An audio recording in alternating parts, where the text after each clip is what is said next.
Pengertian tim. Tim adalah sekumpulan individu yang berinteraksi dan berkoordinasi untuk tujuan tertentu. Menciptakan tim yang efektif dalam dunia kerja atau suatu organisasi adalah suatu hal yang sangat sulit untuk dilakukan. Menurut Robbins, tim kerja adalah sekelompok di mana individu menghasilkan tingkat kinerja yang lebih besar daripada jumlah masukan individu tersebut. Tim kerja dapat diklasifikasikan berdasarkan sasarannya. Dalam merancang tim kerja yang kreatif, para manajer harus menjaga agar dalam suatu tim kurang dari 12 anggota tim.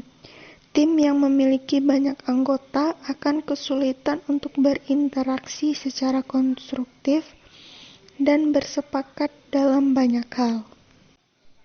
Kekuatan ini mencakup 4 domain, yakni aspek-aspek eksekusi, mempengaruhi individu karyawan, membangun hubungan dan berpikir strategis. Keempat dominan itu tidak berdiri sendiri, melainkan saling memperkuat satu sama lain atau sinergis. Karyawan atau siapapun manajer akan mencapai suatu yang bermanfaat jika manajer bekerja sama dalam satu tim daripada bekerja sendiri-sendiri. Tipe-tipe tim kerja. Tim kerja dapat diklasifikasikan berdasar sasarannya. Tipe-tipe tim tersebut sering dijumpai dalam organisasi.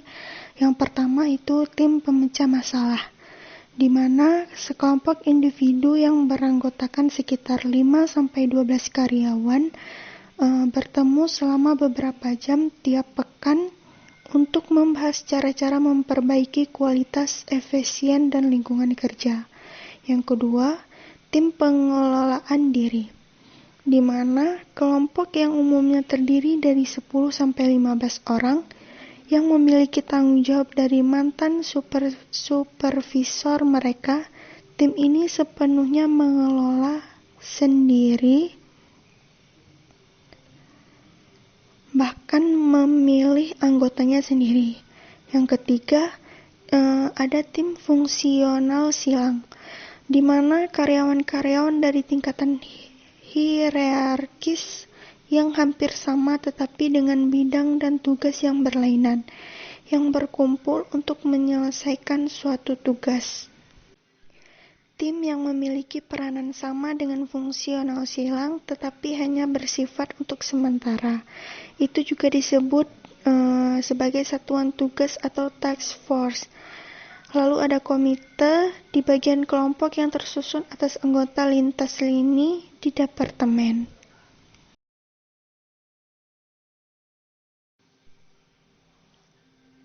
Orang-orang dengan keterampilan pemecah masalah dan pengambilan keputusan untuk mengidentifikasi, membangkitkan alternatif, dan membuat pilihan kompeten.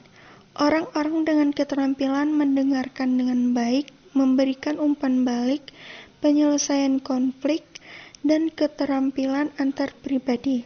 Berikut ada karakteristik tim.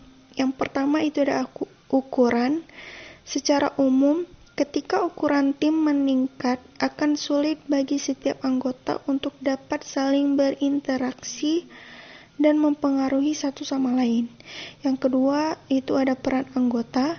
Dalam tim-tim yang sukses, syarat kinerja tugas dan kepuasan sosial dipenuhi oleh munculnya dua jenis peran.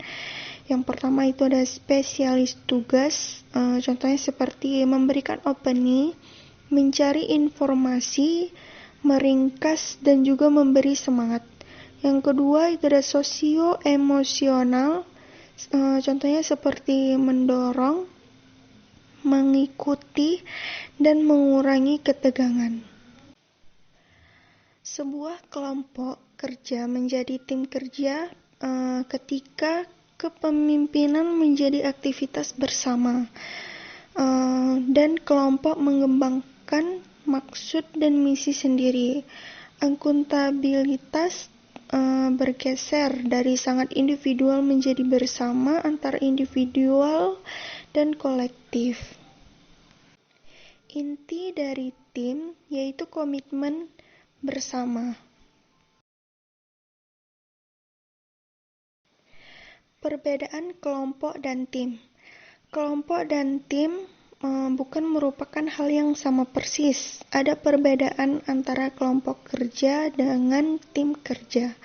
Menurut Harvard Business Essentials, ciri yang membedakan antar kelompok kerja dengan tim kerja adalah dalam suatu kelompok.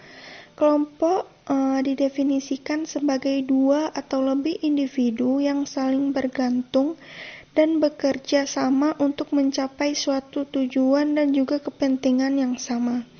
Sementara tim adalah sekumpulan individu yang berinteraksi dan berkoordinasi untuk tujuan tertentu. Menurut Robbins, tim kerja adalah kelompok di mana individu menghasilkan tingkat kinerja yang lebih besar daripada jumlah pemasukan individu tersebut. Sedangkan kelompok dasar yang berinteraksi untuk berbagi informasi dan mengambil keputusan untuk membantu tiap anggota berkinerja sesuai bidang tanggung jawabnya. Menurut Stephen, perbedaan antara kelompok kerja dan tim kerja dibagi menjadi 4 variabel. Yang pertama itu ada sasaran.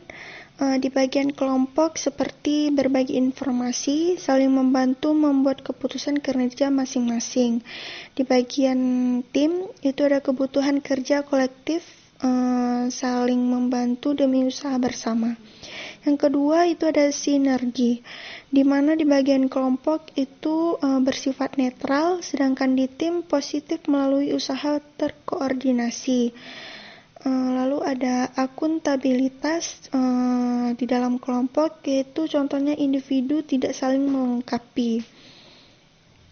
Di tim, individu dan saling melengkapi. Lalu ada variabel terakhir, yaitu keahlian, di mana di bagian kelompok lebih acak dan jarang, sedangkan di bagian tim mereka saling mengganti, saling mengerti satu sama lain. Tim adalah task group yang telah dewasa untuk tahap performing, konflik atas kekuasaan dan kewenangan, serta hubungan interpersonal yang tidak stabil. Banyak kelompok kerja tidak pernah dikualifikasikan sebagai real team.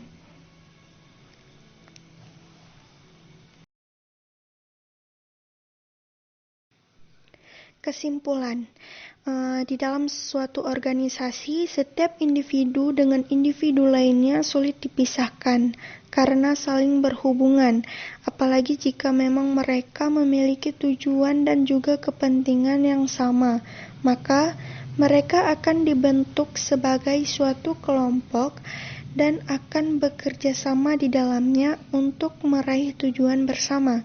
Oleh sebab itu, manusia tidak akan mampu untuk bertahan hidup sendiri, melainkan dengan bantuan manusia yang lain. Setiap individu dalam kehidupannya memiliki kepentingan dan tujuan. Manusia dalam kehidupannya akan membentuk kelompok-kelompok dengan sendirinya. Beberapa individu yang memiliki kepentingan dan tujuan yang sama sehingga terbentuklah kelompok dengan sendirinya.